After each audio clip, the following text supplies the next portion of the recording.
Um, before we start, I'm just going to quickly do a brief intro. Like I said, this session was arranged for the members of our online trading and investing platform, but of course we do have some friends online and you're all welcome. So what we tend to do is, I think one of the members who is on the online platform, and I believe she's actually on the call, Marlene, so thanks for the suggestion, Marlene. She decided that she suggested that I do something on real estate. And thank you. And we took that on board and decided to do a session on real estate. Real estate is a very good way it's a very good income stream. And it's something I always been passionate about in terms of real estate. And in fact, that's how I met Jack, because I've always been heavily into real estate since 1994, starting off in the UK, investing very heavily in real estate in the UK. And then I started investing in real estate in Florida in about 2004. And I think my business friends at the time, were doing real estate and the financial markets at the same time. So in 2007, which is a long while ago, 2007, we went for a trading and investing seminar in New York. But before the trip, one of my friends had gotten in touch with Jack I think Jack was doing multi-units in Rochester then. You can remember that, Jack. We drove, I think we drove like 12 hours from New York City to Rochester, New York to see Jack then. Crazy drive. We were driving all night. So yeah, that's when I met Jack in 2007 in Rochester, New York. And interestingly, while we were visiting Jack there, that's when I actually opened my bank account with Bank of America in Rochester. And ever since then, I've been good friends with Jack. We've kept in touch. I've had, occasionally when I travel to New York, we've had lunch together in New York. So Jack has been doing great things in the real estate market. He's well-versed in the market. He's got a lot of experience. And like I said, I've known him since 2007. So he's a very good person to talk about real estate investment opportunities in the USA with you. So hence why I invited Jack to speak to you guys. So like I said, I would hand over to Jack and let Jack have a chat with you guys. Like I say, he's going to be talking for about 45 minutes or so. So like I said, do stay muted. If you have any questions, send it through the question box. And like I said, at the end of the presentation, he will take all your questions. So over to you, Jack. You can Great. Well, thank you very much. Great. Well, Remy, thank you again. And yeah, it's great that we met close to was 13 years ago, and it's been a pleasure to stay in touch and talk about and just stay in touch about opportunities. And I really appreciate the audience to listen to me talk about U.S. real estate. I'm gonna talk for probably 40 minutes, 45 minutes or so. I definitely want to leave a lot of time for questions. So again, as Remy said, just with this many people on the line, it's better to stay muted, but please do raise your hand or use the chat box if something needs to be clarified. I am from New York originally, and New Yorkers have a reputation for talking very fast. And I've been doing real estate forever too. So sometimes, I'm not a professional teacher by any means. So sometimes I may gloss over something. So I want to make sure I explain things, and feel free to ask questions and make sure. I just want to make sure I'm clear. Just to give a little bit of background on myself, I've been actually in real estate since 2001. I graduated during sort of the .com crisis in the U.S.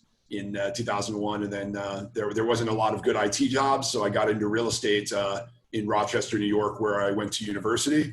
And yeah, it was really a sort of a cash flowing market, not a appreciation market. So at the time, Florida, New York, California, the housing values were doubling every few years, but Rochester was more of a slow and steady market where you could actually rent or let properties at a high enough return that you could actually pay your mortgage and be cash flow positive, which was not something you'd find in many other markets. So Remy and his colleagues came up looking for those types of properties.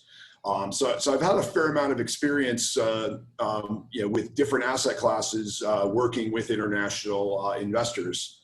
There were even groups from Australia that were coming to Rochester at the time, and many of them bought in Rochester and Buffalo as well as Florida.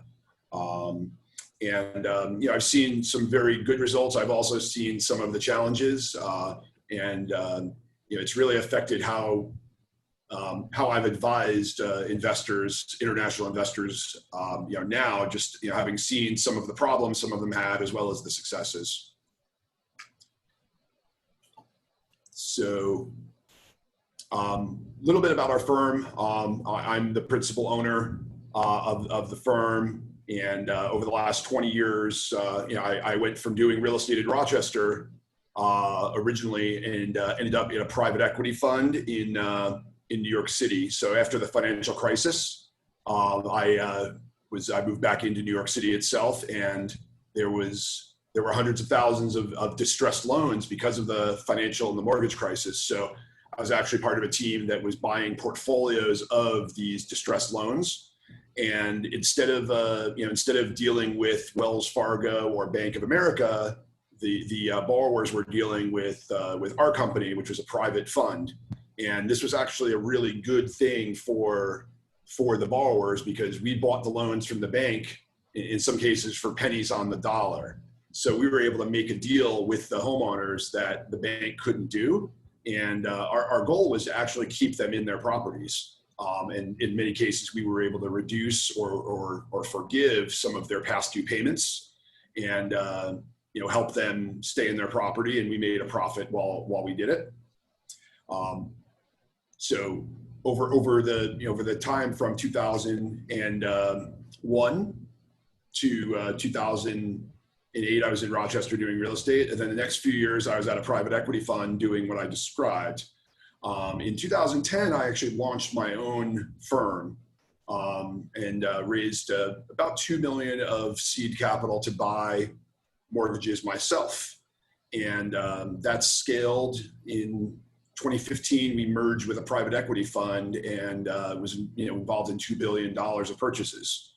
So it was an amazing ride, but I'm an entrepreneurial type guy. So after a while, I got sort of tired of not being my own boss again. And so I left in 2019 and my non-compete is up. And now I'm launching my own fund, which is focused on US real estate as well as distressed debt opportunities. So, what we focus on is what I'd call off-market opportunities. The middle market, which I would describe as deals that are small enough that you're not competing with large publicly traded companies, the large real estate investment trusts. So we're not trying to buy a $200 million building in New York City. We're buying a $12 million building in Atlanta, Georgia, or Augusta, Georgia. And deals that are large enough that you actually have full-time staff. Generally we focus on buildings with roughly a 100 units minimum. Because at 100 units, you have enough income coming in that you have a full-time superintendent, a full-time leasing agent, and enough people on staff that your phone is not ringing at 2 a.m. if the tenant has a problem with their bathroom. And we focus on diversified assets in multiple markets. If there's a hurricane that comes through and hits the East Coast, we don't want all assets in one market. And that also protects us if there's issues with job losses or economies in certain markets where maybe one key employer downsizes. So I want to talk a bit about just the overall real estate market in the U.S. Obviously, COVID is everyone's primary concern on how it's going to affect real estate, the stock market, and just the overall economy.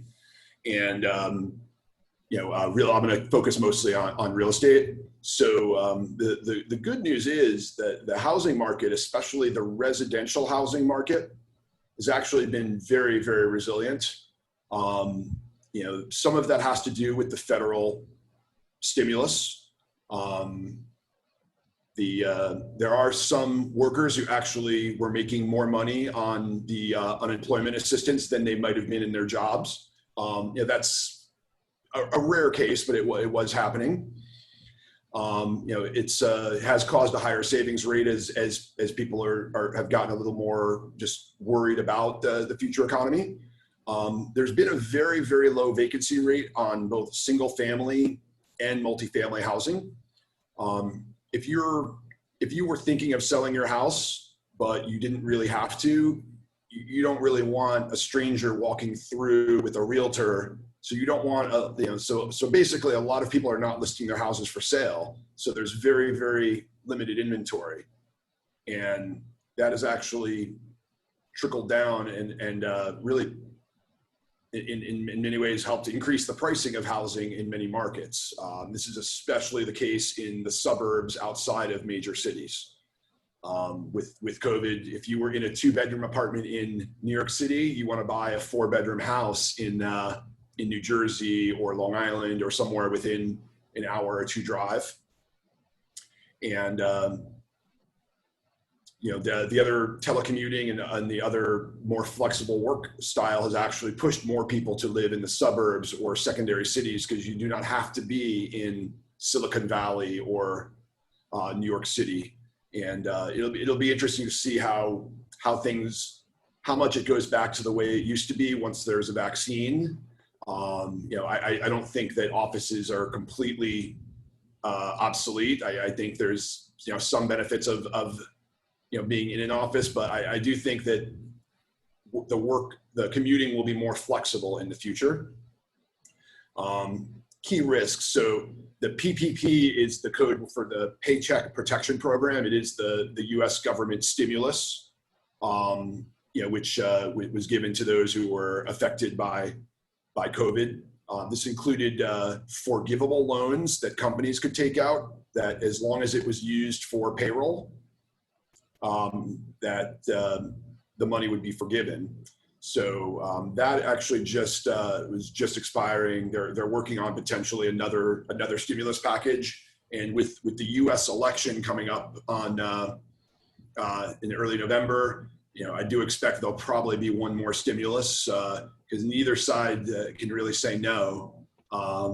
Whoever doesn't approve the stimulus is likely to be unpopular for the election. So, the key question is how many jobs actually are eliminated once the stimulus, once the PPP ends, and or over time, some of these businesses that have shut down, especially the restaurant and the service sector, how many of those businesses survive?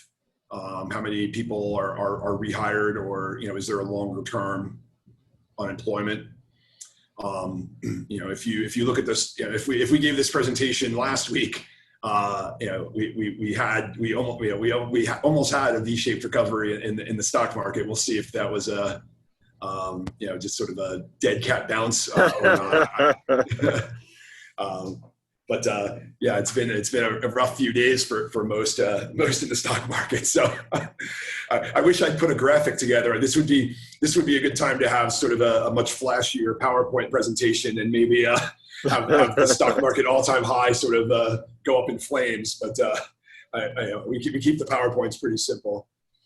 But these are all things we look at in our real estate investments.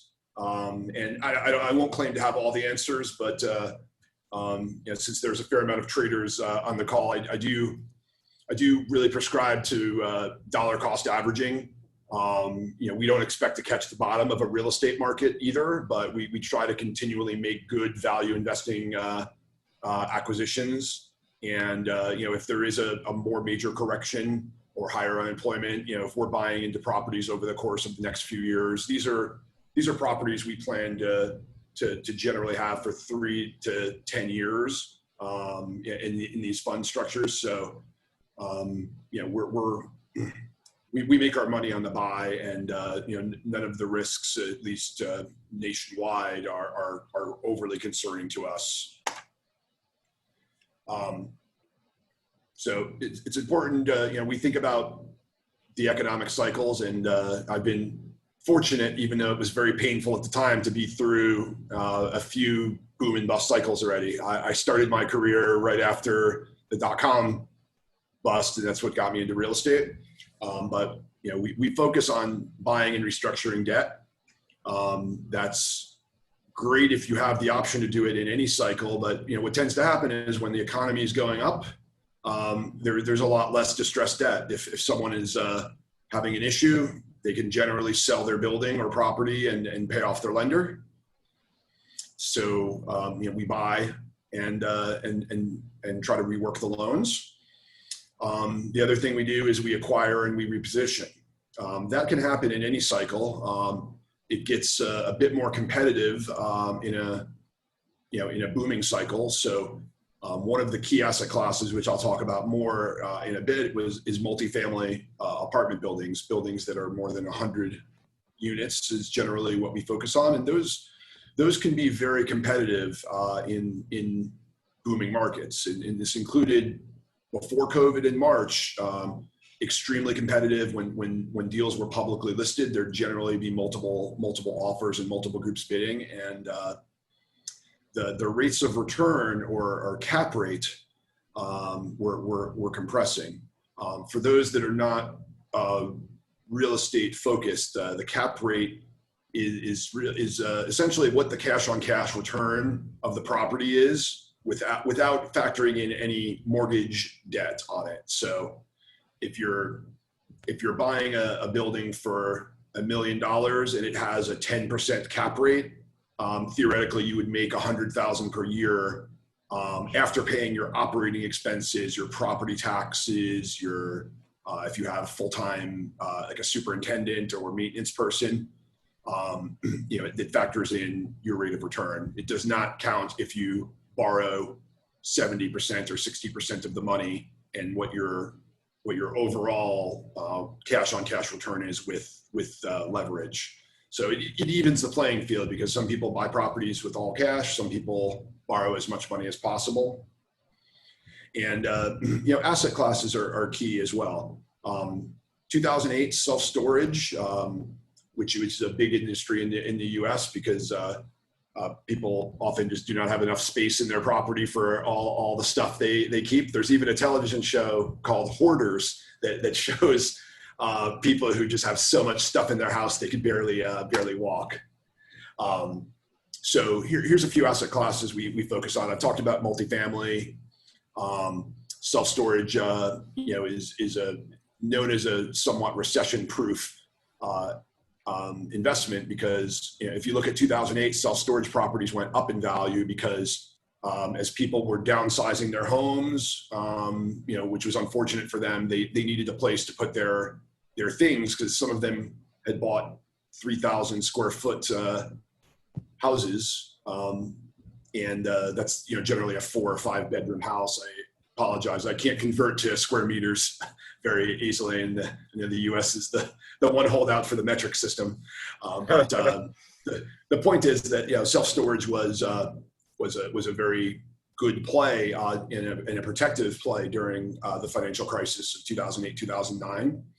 And another focus area, and we're going to have likely an upcoming project where we're partnering, is on a senior housing development. Demographically, there's still a growing amount of baby boomers, and over the next 5 or 10 years, that's going to continue. And our generation is just not as equipped to help our parents. Even if we want to help, it's just we're not equipped to do it. Most households, both parents are working. I'm sorry, both husband and wife are working. So it's not like the 1950s and 60s where you generally had the ability to sort of have your parent live with you and you could take care of them yourself. It's just not. People are generally not capable, or at least a higher percentage are not capable. So it's a growing need. Just some statistics on senior housing. It's again, very much a growing market. And what's great about these deals is that we're partnered with very, very experienced operators that actually hire the nurses, the doctors, the social workers. So for a real estate play, it's like partnering with a doctor or a hospital that's very sophisticated. So we could have the exposure, we could help build these facilities and have the economic benefit and provide the service, but we don't have to. It's not a business that we have to get involved with any of the healthcare. It's sort of like building a McDonald's and then having someone run the McDonald's where you own the building, but you're not involved with the day-to-day operations of the asset. One other quick point on the self-storage. Each economic cycle is different. The difference between 2008 during the last crisis and now is the Amazon effect. We have stores like Sears, which were in these huge American suburban malls. You would usually have a Macy's, a Sears, a JCPenney, and a Nordstrom. And Sears is out of business.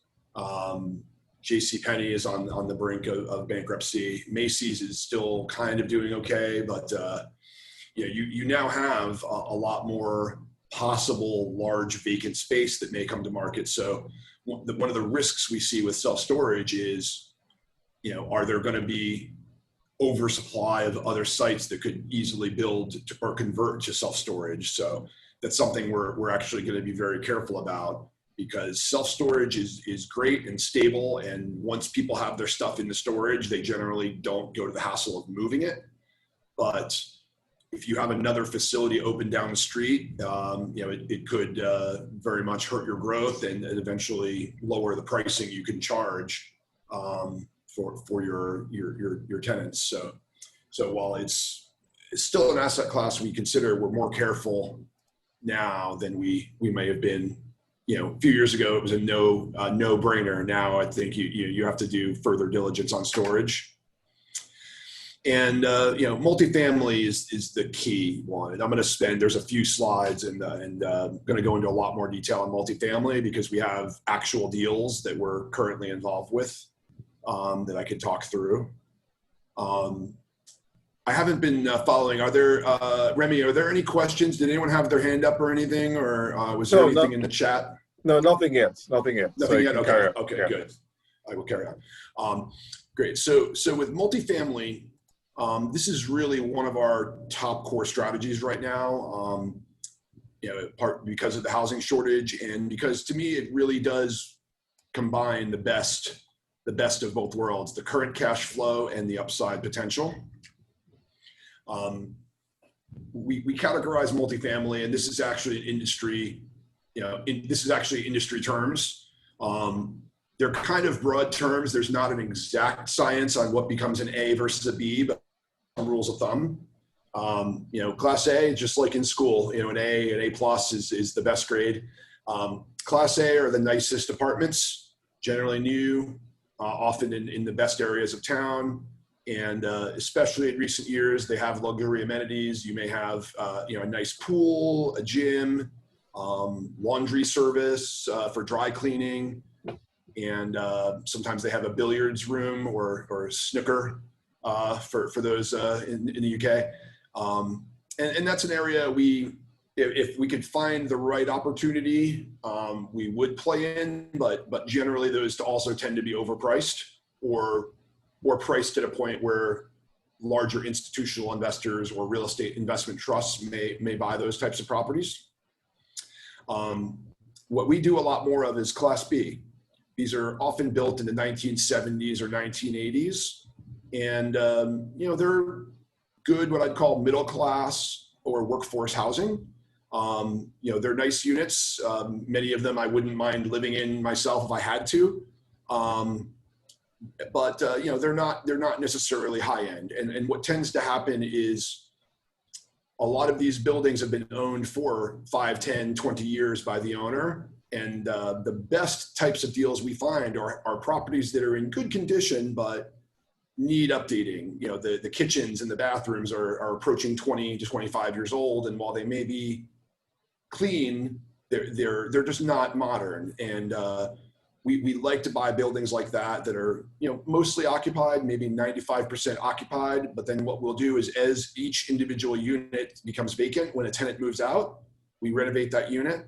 We spend a few $1,000s, usually around $5,000 on average, to redo the kitchens and the bathrooms, sometimes redo the hardwood flooring, or remove carpet and put in a more popular, tile or flooring. And generally the rents will be raised by sometimes $100, sometimes $200. And we'll also do some work on the exterior, updated signs, sometimes, updating the pool if it's in the south and there's a pool, or other amenities, just to give the building a facelift. And, Class C is generally either older buildings or just sort of, more associated with low income housing. Generally, there's no amenities. Often there's government subsidies for the tenants to pay their rent. It's something that, I've been involved in a few here and there. It's something that we don't focus heavily on right now. We really try to stay in the Class B, and much of that is just trying to avoid something that could become a hassle. The Class Bs are very stable, and especially when we're working with outside investor money, we're really, concerned with balancing risk and reward. And, Class Cs can be a great investment, especially for smaller hands-on managers. But as a fund and as a steward of outside investor capital, we generally try to steer closer to Class A and B for the sake of our investors. So here's a typical picture, and this is an actual developer that we work with. So here's the types of of renovations that we would do. It's really a few $1,000s. Updated appliances, updated cabinets, updated flooring. And when you have a 100-unit building and you're doing almost the same thing to every unit, you can do these types of facelifts, pretty affordably. It also helps when you have, if you have maintenance, if it's a big enough building that you have full-time maintenance people, they can be, doing 2 or 3 of these, in a month once units can become vacant. And, you could often buy the supplies in bulk and just store them potentially on site or potentially in a storage unit, and have the material available to quickly plug in when units become available. So this is actually a live deal right now. This deal is closing in September. This is 104 units in Augusta, Georgia. If there's any golf fans on the call, this is where they do the Masters golf tournament every year. In addition to Augusta National, the famous golf club, there's a number of industries in town. There's actually some government work. There's a military base, within driving distance. So it's a really good property, and it's everything that I described before. The owners have had this for a while. They're older, and it's in very good shape, but it just needs some updating. And the current owners weren't in position to do the renovations. And the way the economics work on the deal just at a high level. Obviously, this is the kind of deal we have a massive Excel spreadsheet that runs 50 million scenarios, but at the simplest level, we're borrowing about 75% of the purchase price. It's an $8 million acquisition, and Fannie Mae, one of the government backed mortgage companies, is providing financing. The first mortgage is at 2.88%. And there was a little over $2 million raised for this deal. And the actual lead sponsor is a group called Guardian Capital, who I've also known for 10 years. So they're putting about 25% of their own money in the deal. And there was an extra $1.5 million raised between my fund as well as a few other investors. We actually had committed to do 1 million of the deal, which would have been roughly half the fund, but he was oversubscribed. So there was too much demand. So we were actually only investing 500,000 into this deal, and we're part of a small partnership that that will run this property. And each year we expect to make between 7 and 9% just profit from the rents.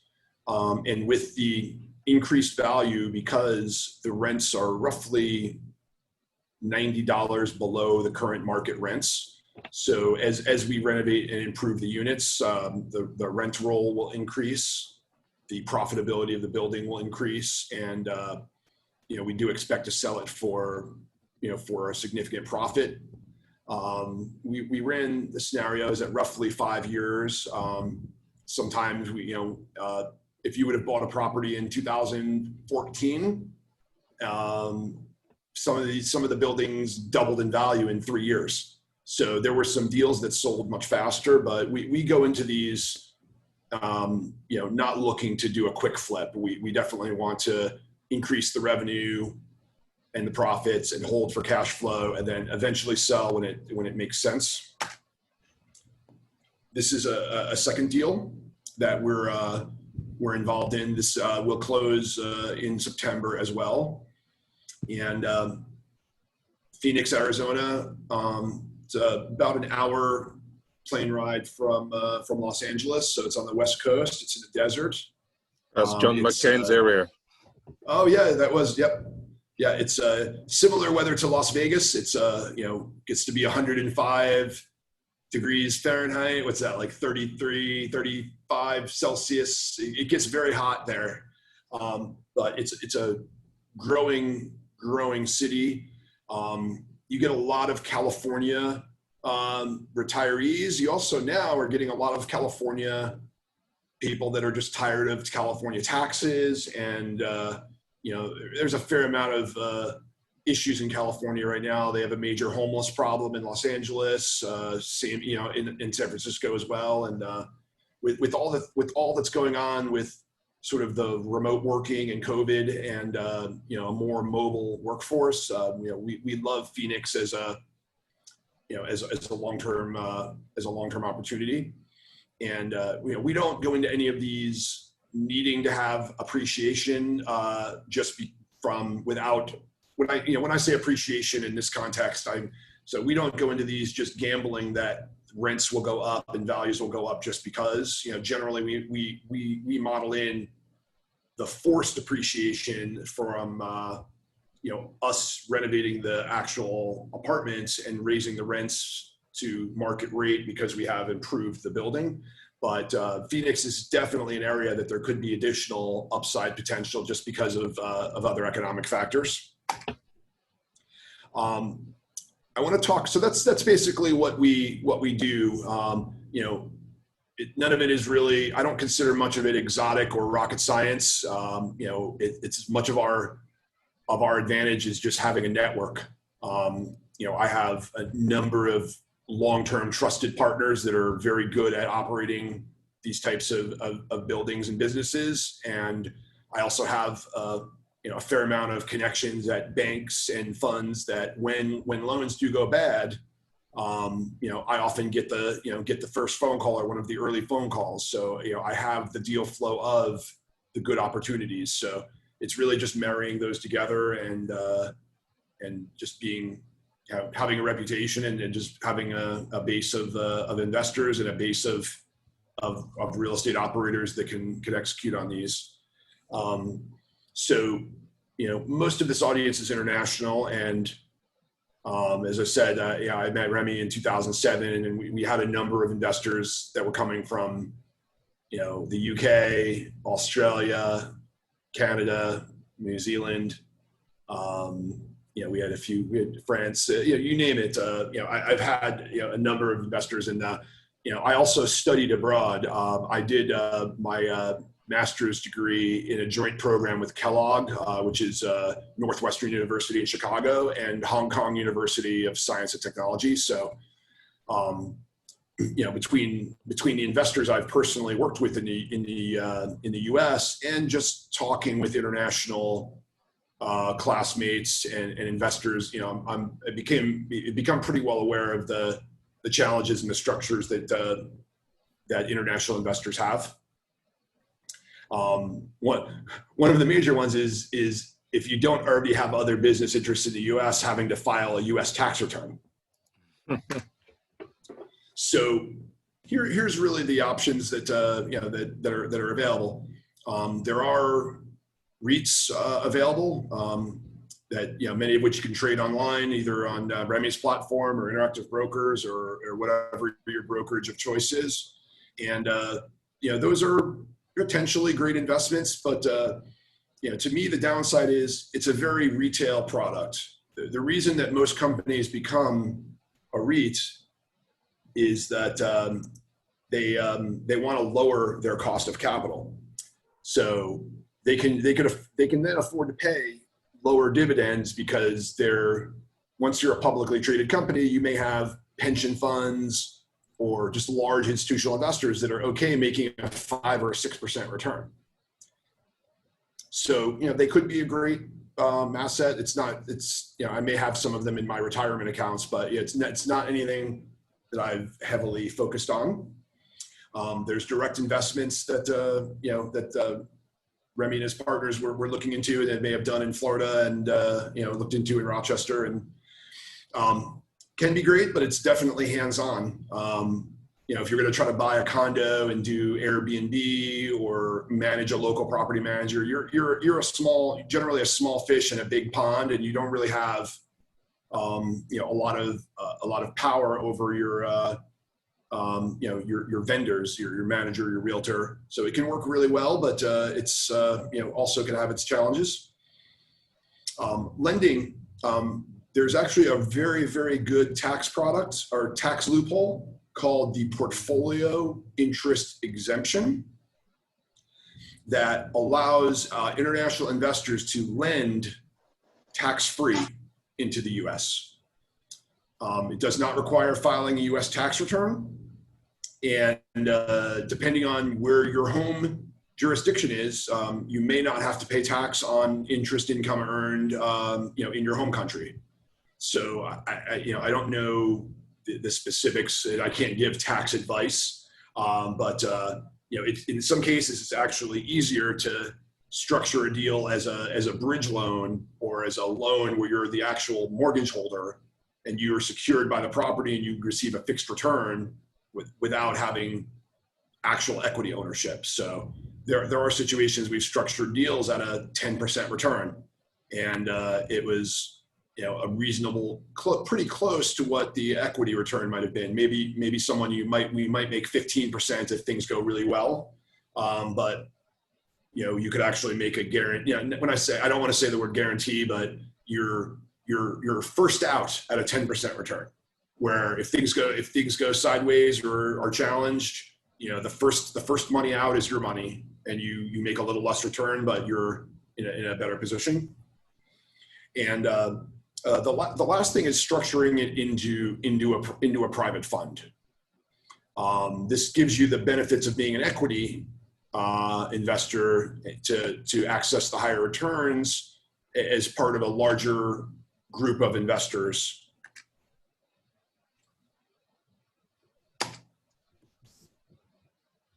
So This is something that we're working on launching right now. We have a U.S. fund which is based in Delaware. However, it's actually not very tax advantageous for international investors to just invest directly in a U.S. based fund. It would require you to file a tax return, and there's actually some estate planning problems too. If you unfortunately, there's an expression here. If you get, what happens if you get hit by a bus, and if you were to pass away, unfortunately, while you owned a U.S. asset, the estate tax can be 30 or 40% of your investment, and it could cause. It's just unfortunately, there's just a few laws and structures that just make it not worthwhile to do that. So with that said, there's very good alternatives. However, there are funds. Generally, what is set up is the Cayman Islands or British Virgin Islands as a feeder fund or a side-by-side fund. So we already have our U.S. based fund, and we're soliciting interest. And I have a few colleagues from Hong Kong that we're just working to get the British Virgin Islands fund set up.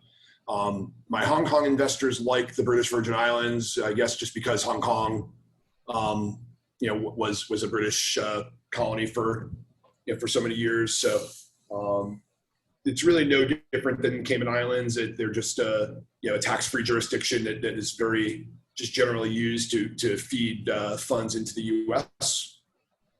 And this fund will co-invest along with our U.S. fund, and all the tax consequences are handled. So it becomes a very passive investment. Here's a basic org chart of how things work.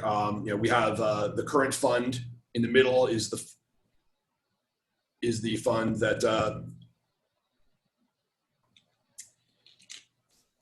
invests into the U.S. properties, and the structure that we have in the British Virgin Islands can also invest directly side by side in the U.S. properties. And we use a third-party company called Valban. They actually do all of the accounting and compliance and record keeping, and they do all the investor intake and audit financials, and make it very easy. 20, 30 years ago, it was a lot more onerous to actually try to start a fund. But in this day and age, with vendors and outsourcing, it's very, we run a very professional organization with a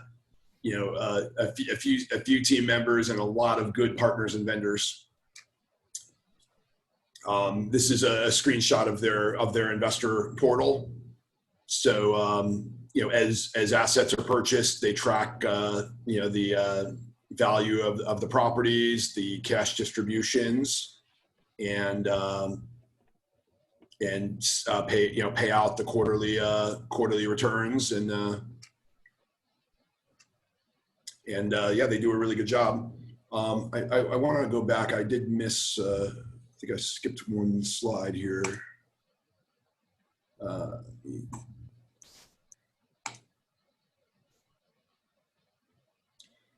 So I do want to talk about how these funds are typically set up, and sort of how the money is flowing in and out. Some of you may be familiar with more traditional hedge fund that might charge a 2% management fee and 20% of the profits.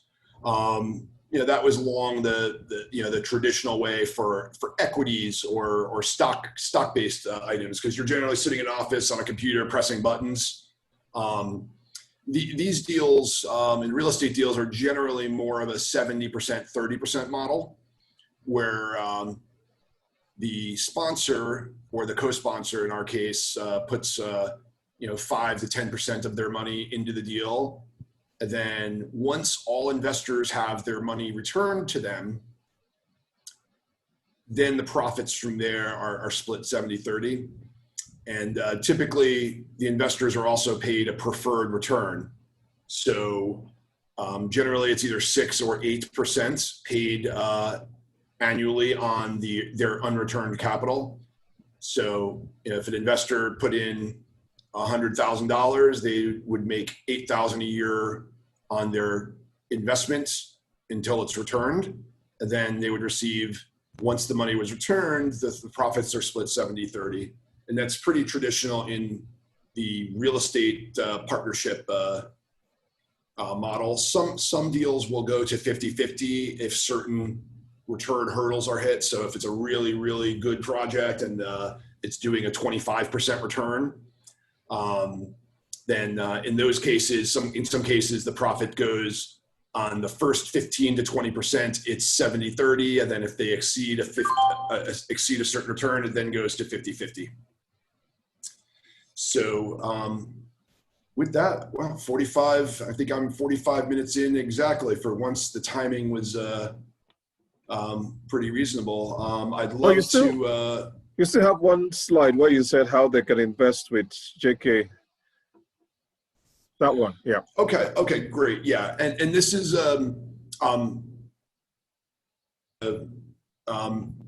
mostly for the. It's very similar for the international investors, but I'll walk you kind of through the process. So, we have in the U.S. we've registered as a Regulation D 506C fund, so it's registered with the Securities and Exchange Commission, and it's limited to accredited investors in the U.S. Which means that in the U.S. there's a minimum net worth requirement. Investors if you're U.S. based, you need to have either make $250,000 per year or have a $1 million net worth. For international investors, there's not a specific specific minimum. However, we just the reason we do calls like this is we want to work with people that are educated and sophisticated investors. That are we don't want to take grandma's last $5,000. That's not the business we're in. We want people that are actively educated on whether it's stocks, real estate, and just really just financially literate. There are, however, some compliance requirements. So, in order to intake an investor, Valban runs through a process just to do a know your customer. So generally, we set a $25,000 US minimum investment, and we can accept investors from anywhere in the world. It makes and it's the money stays at in a British Virgin Islands fund, and all the accounting is handled, and all the taxes are handled through Valban in the BVI. So it's a simple cash in and cash out structure, and there is the equivalent. In the U.S. it's called a private placement memorandum, but in the BVI there is a similar document that outlines all of the terms, all of the risks, and any possible thing that could go wrong, including a meteorite hitting a building. It really documents any potential issue that could arise. And other than that, it's a pretty smooth process. They handle quarterly reporting, annual taxes, and the BVI is its own fund. That the fund handles all U.S. tax implications. So, it's the most tax advantaged way to invest, and it's should be a really good avenue. I have significant amount of my personal money, in these deals. I have friends from graduate school that are in. So, it's sort of this is a business. I live the business, and I'm, very, very cautious, and very concerned about investor capital because it's really friends, family, and close-knit associates. So, my reputation is at stake with these deals. And, I think it's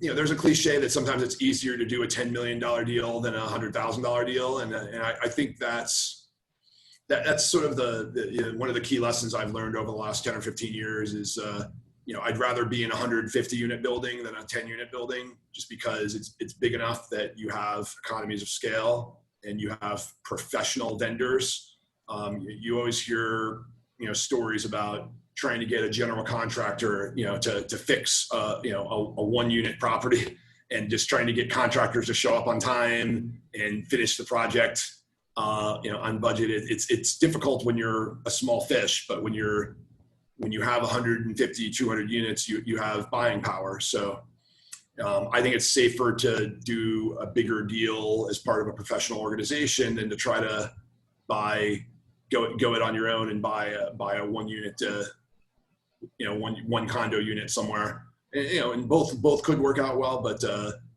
this is, to me, what should be a more consistent, safer, risk-adjusted return than just trying to fly to Florida and buy a condo unit at this stage in the economic cycle. Yeah. So, and then obviously, hopefully you can, I saw that you put my, we did put the, some items in the chat here. But my contact information is here.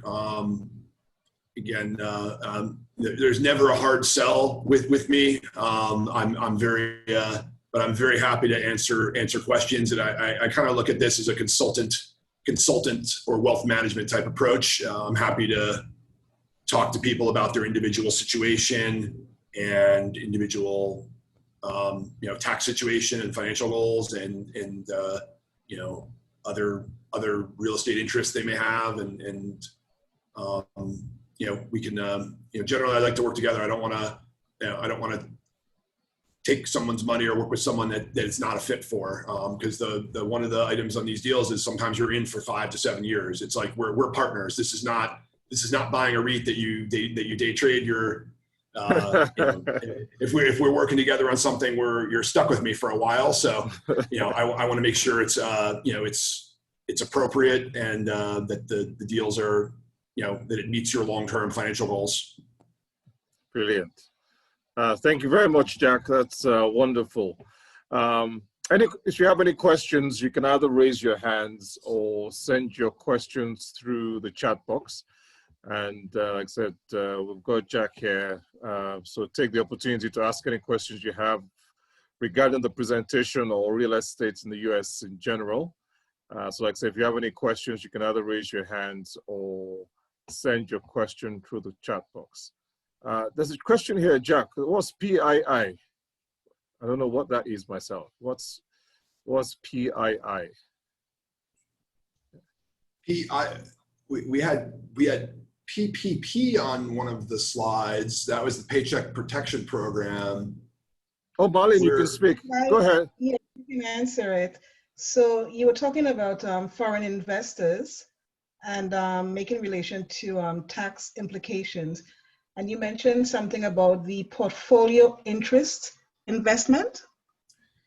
Oh, so yes, the portfolio interest exemption. Or exemption, okay.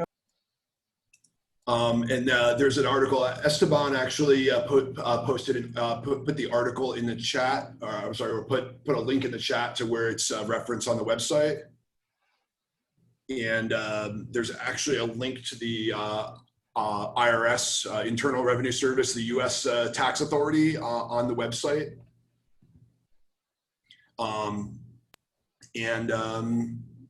Yeah, you could read more about it there.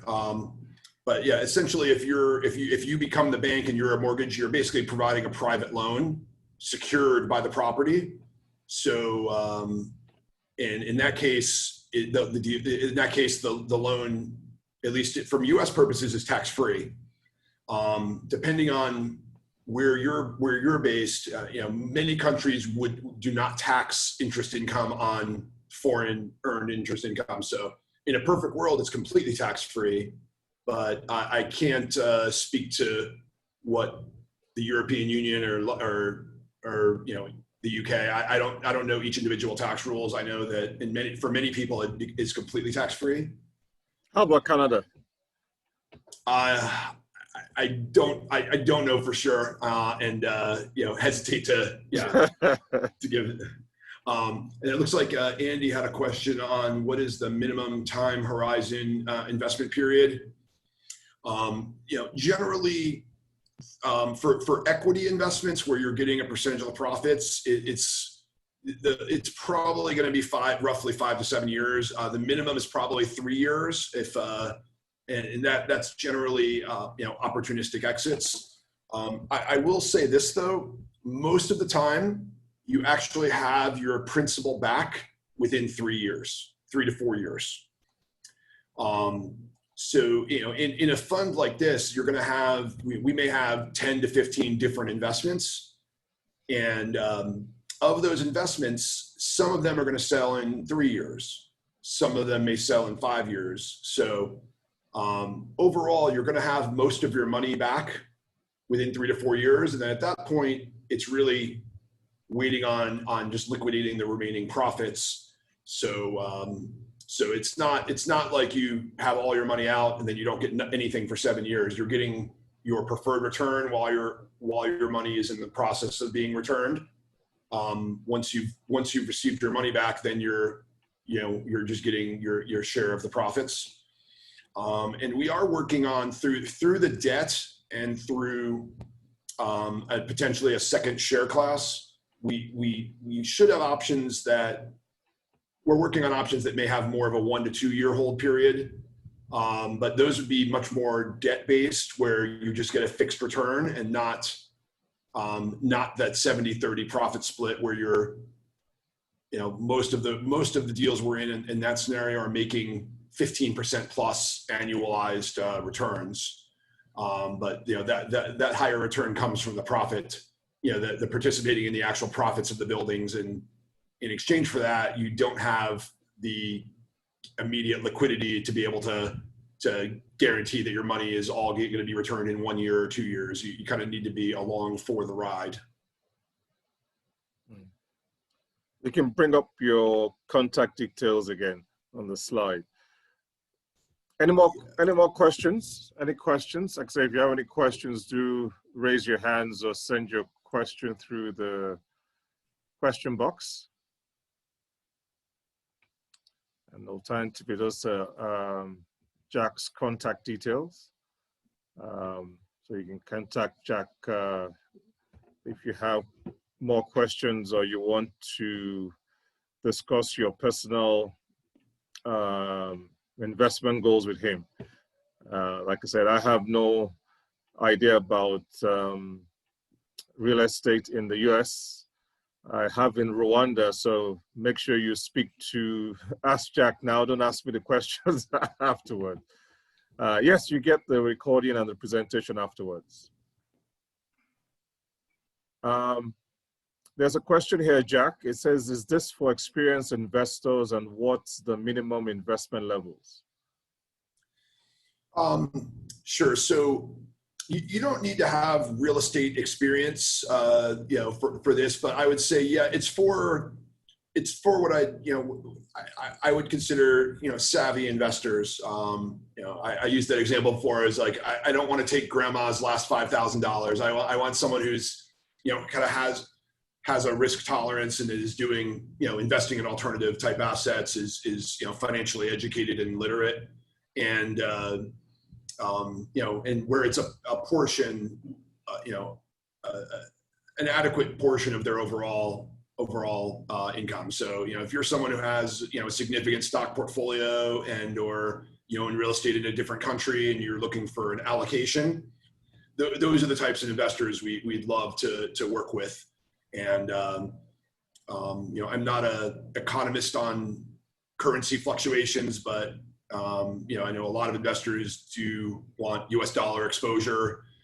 And, you know, regardless of what actually happens to the US dollar, with interest rates so low, many of these investments were borrowing at record low interest rates. So, real estate that's leveraged, at very low rates is also a good hedge to inflation.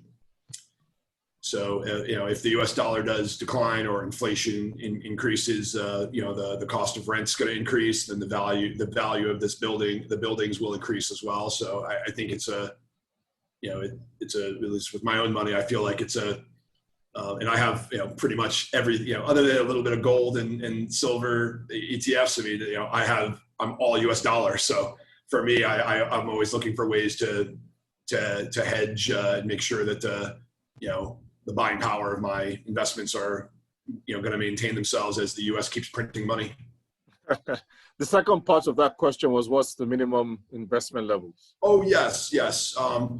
So for the BVI fund, we're setting at 25,000, and that's just because there is some compliance cost. Every investor we intake, we get charged fees to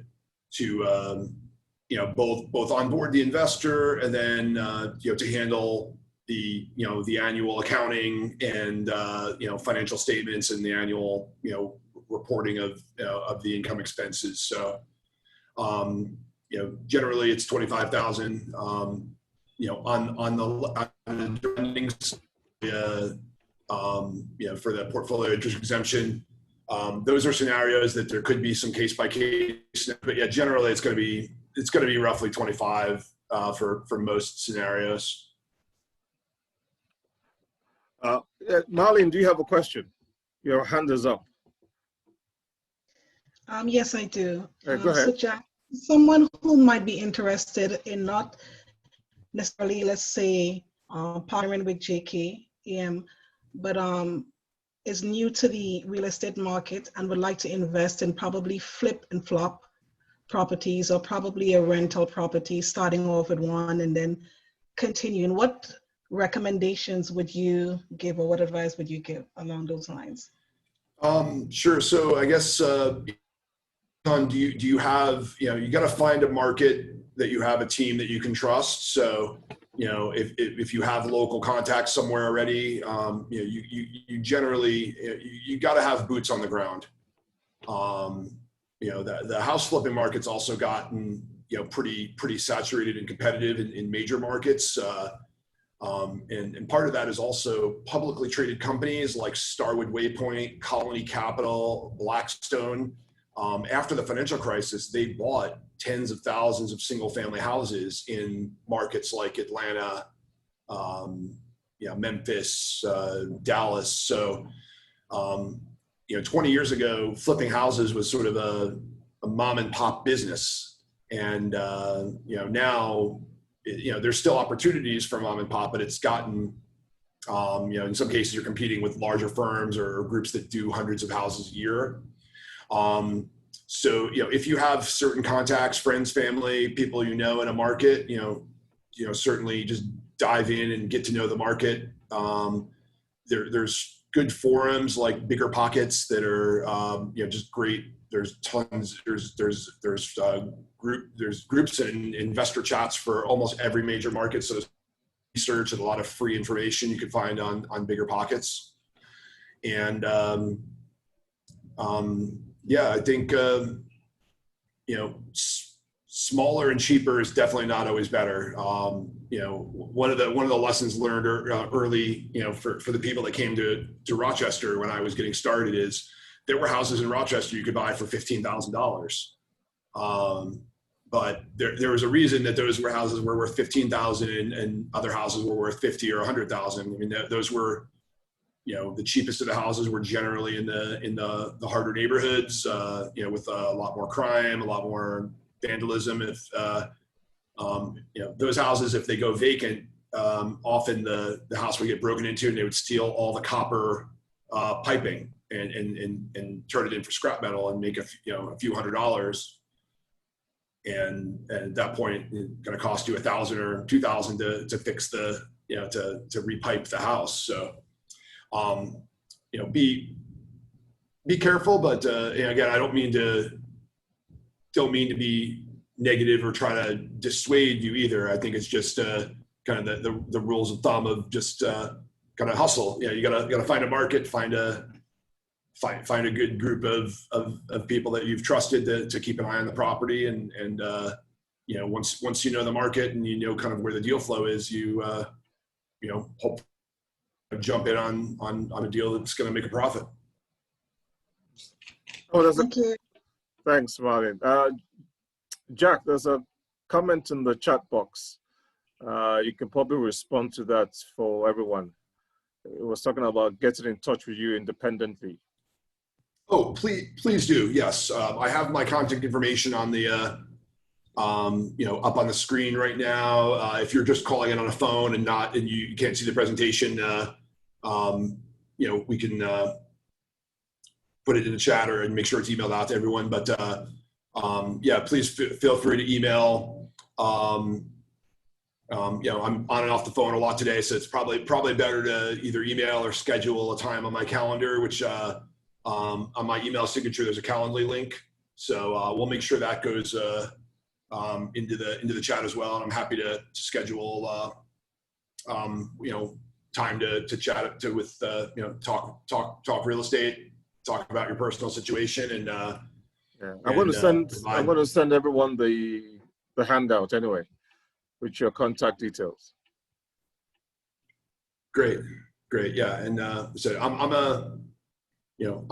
a deal junkie. Like I love talking about deals and real estate. I mean, it's like a passion of mine. And like as I figured out when I left, you know, when I left Wall Street and was out of New York, I spent a fair amount of time trying to figure out the type of business I wanted to be involved in. And I describe this as a lifestyle business because, you know, two of my favorite things are, you know, talking real estate, and, you know, I've gotten so many of my friends into real estate. You know, I was the guy that was always convincing my friend to buy a 2-family house and rent one of the 2 units out and live, you know, try to live for free.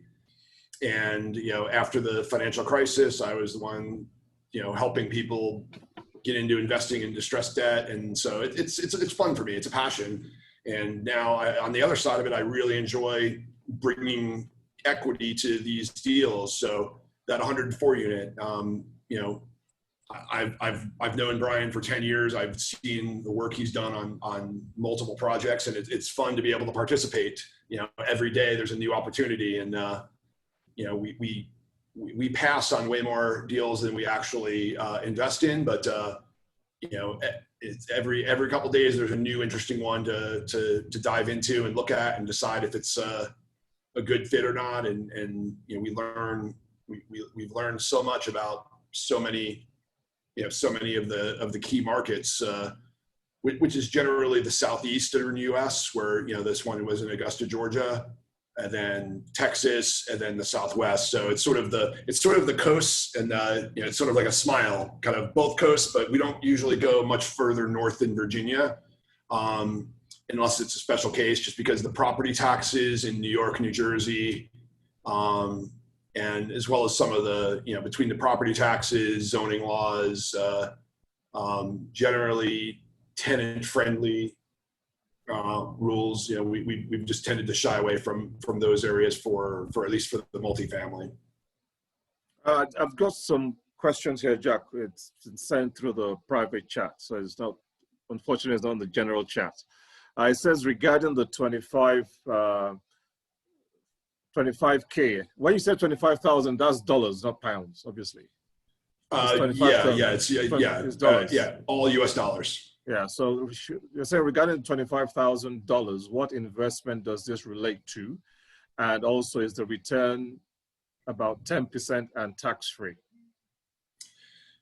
Sure. So the investment is into the fund, which owns U.S. real estate. So those 2 deals that I described, you know, are part of the U.S.-based fund, and the moment that the BBI fund is up and running, it will co-invest side by side with the U.S. fund. So it will largely be in all the same deals. So you will own this fund is essentially, you own shares of a company that owns properties, or in some cases shares of properties, and you're a co-owner of the fund. And the way the fund is structured is there's two share classes. There's an equity share class, and then there's also the opportunity to have sort of a debt component where you just receive a fixed return. And we don't have the preferred return on here, but as the investors are receiving your returns, you're going to receive a preferred return on your invested capital. So I'll use I'll just use 100,000 to keep round numbers. But if you were to invest 100,000 into the fund pays a 6% preferred return.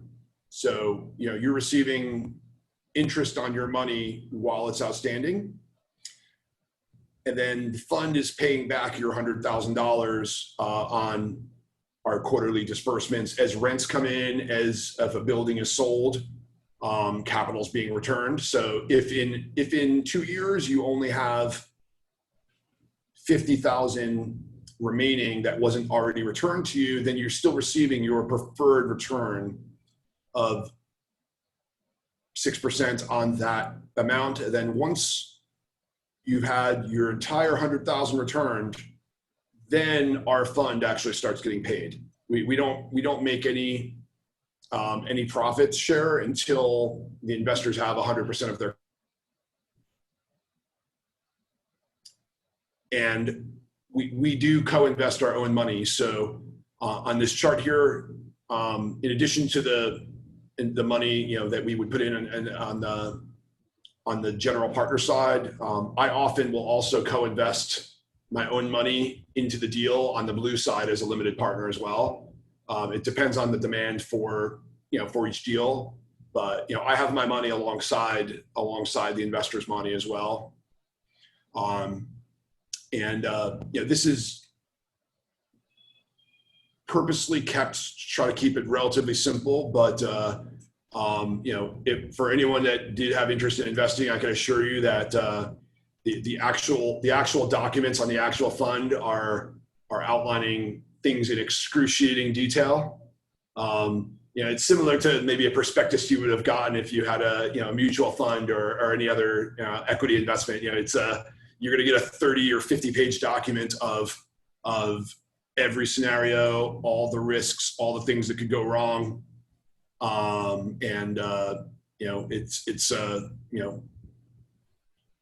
Most of this business is managing risk and avoiding bad decisions.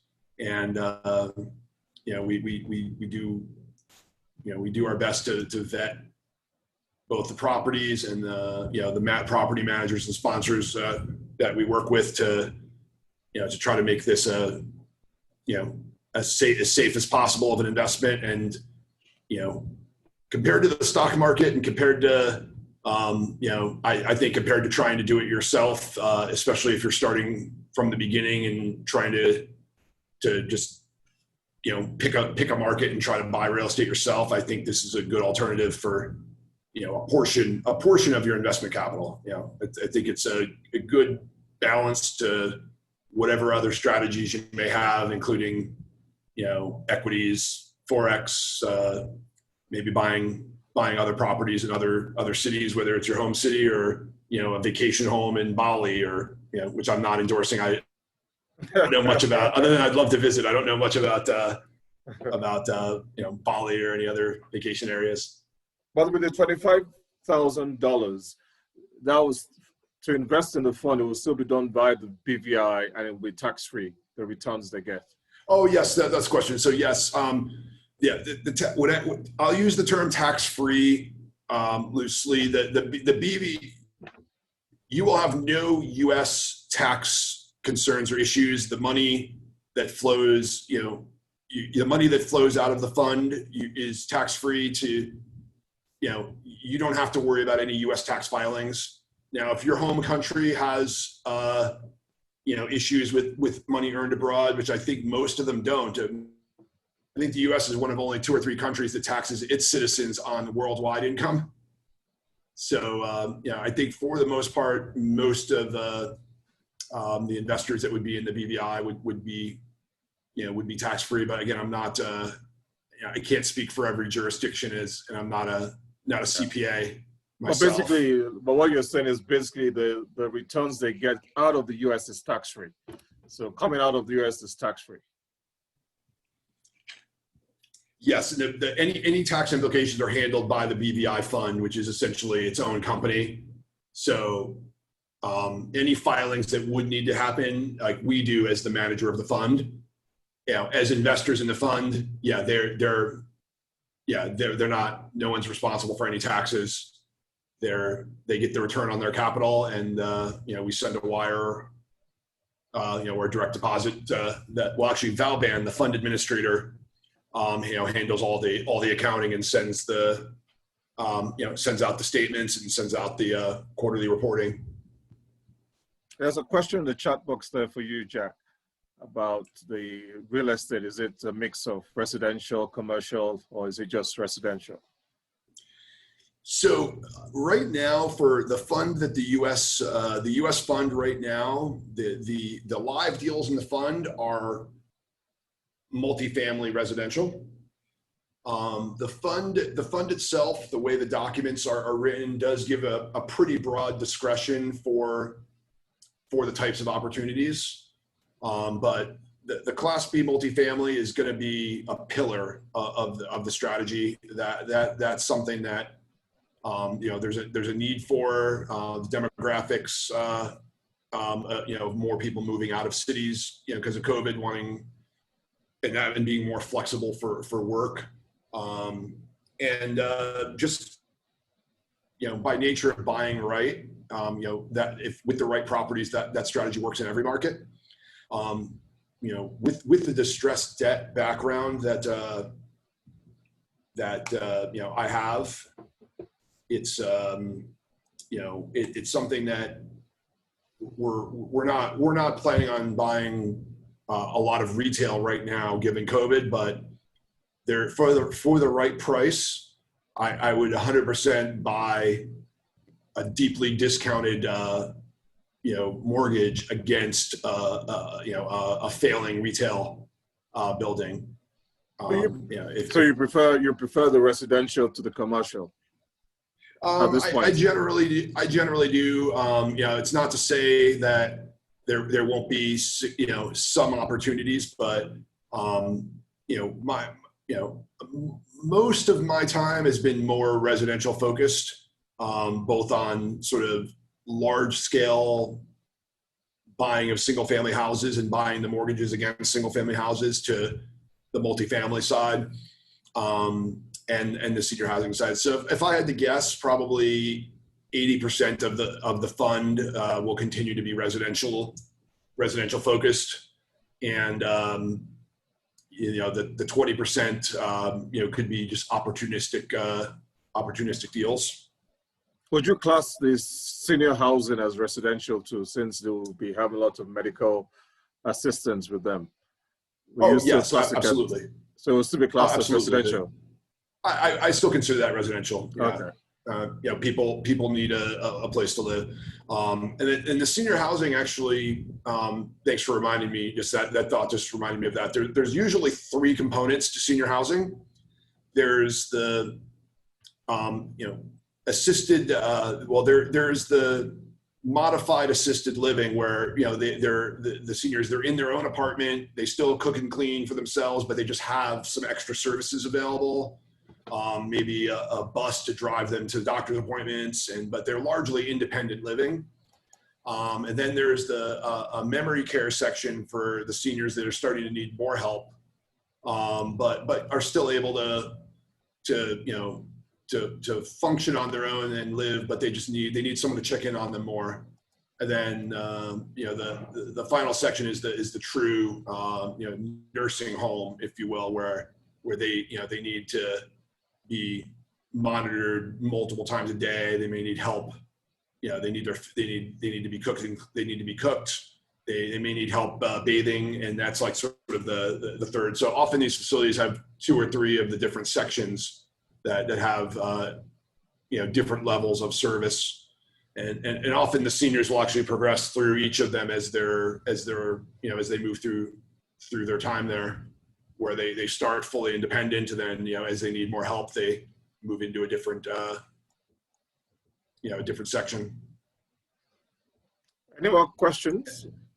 Any more questions on the real estate in US and the presentation? If you have any more questions, you can either raise your hands or send your question through the question box. You can bring up your contact details again, Jack. There's another private message here.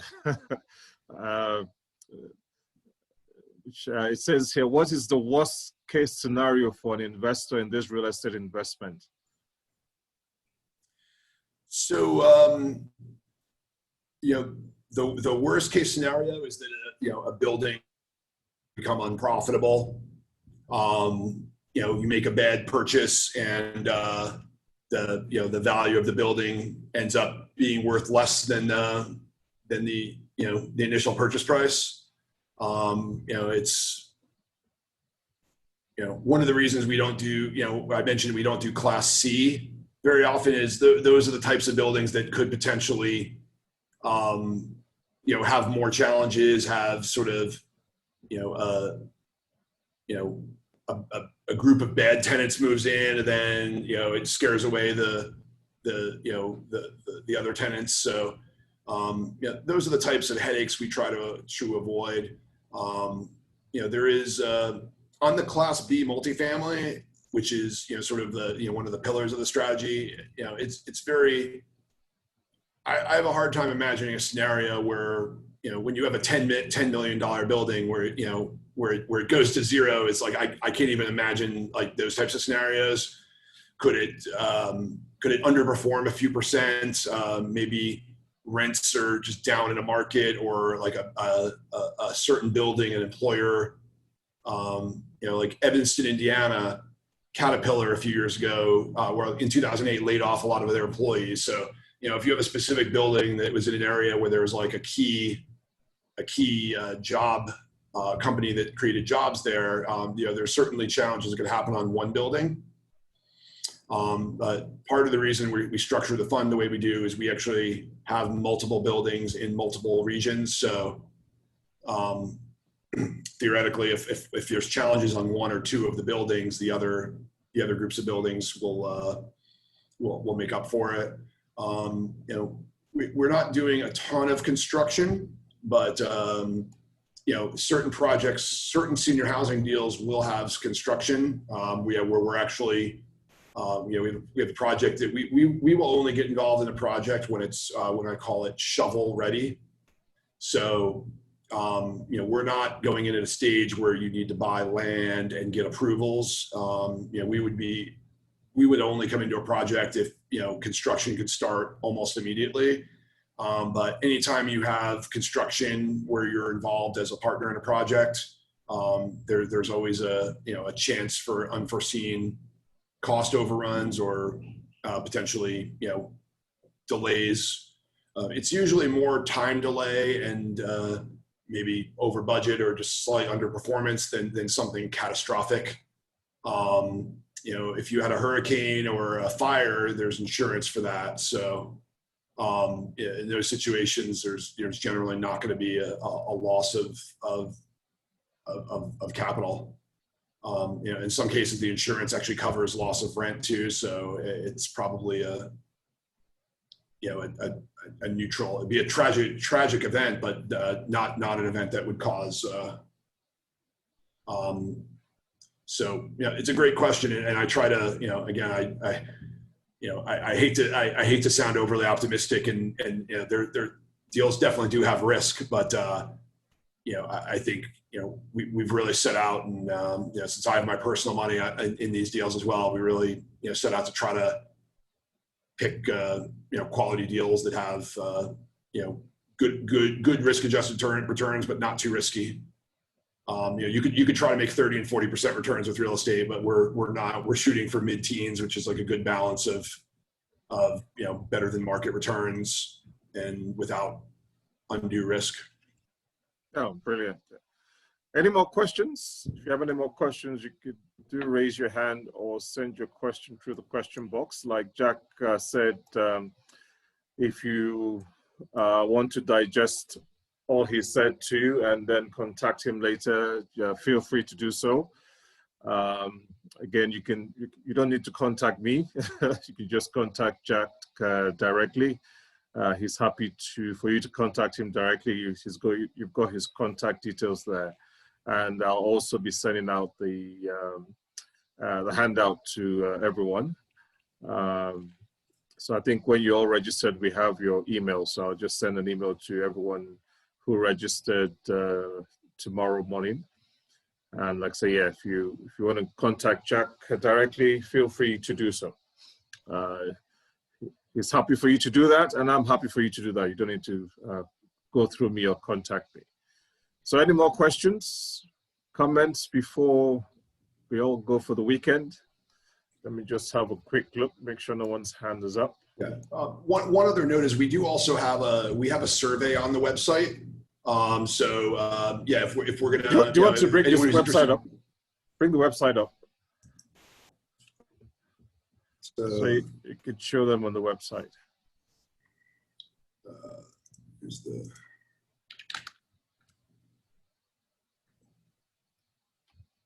Sure. So yeah, here's the main site, but then on the contact us, there's a survey, and I can put a direct link to the survey in the chat as well. Yeah. It's a quick one. It takes like 2 minutes, and it just gives me some idea of kind of an investor's goals. So we'll grab the link, and yeah, usually we end up sending the survey by email anyway. So I don't know that there's a direct link from the site, but yeah, please take a look at the site, and I'd love to talk investing. So feel free to reach out, and I'm happy to chat with people next week. Monday is a bank holiday here, Labor Day, so it may take a day or two to get back to people, but yeah, I mean, I'm around later next week. Brilliant. And it looks like Esteban just put Esteban, who is part of the company. They actually designed the website. He actually posted the survey link in the chat as well. Brilliant. Okay, so thank you very much, Jack. Thank you for your time. Thank you everyone for joining in, and like I said, Jack is there for you if you want to discuss all things real estate in the USA. So have a great weekend, Jack. I'll be in touch. Thank you, everyone. It's a real pleasure. Thanks for giving me the opportunity. I hope everyone enjoyed. Brilliant. All right, have a great weekend, everyone, and it was a pleasure. Thanks, everyone. A lot of thanks for you, Jack, on the chat box. You've got all the thank you text for you, Jack. Yeah, I really appreciate everyone's time. I know it's for some of you, it's getting later on in Europe. So enjoy your weekend. Thanks, everyone. All right, take care.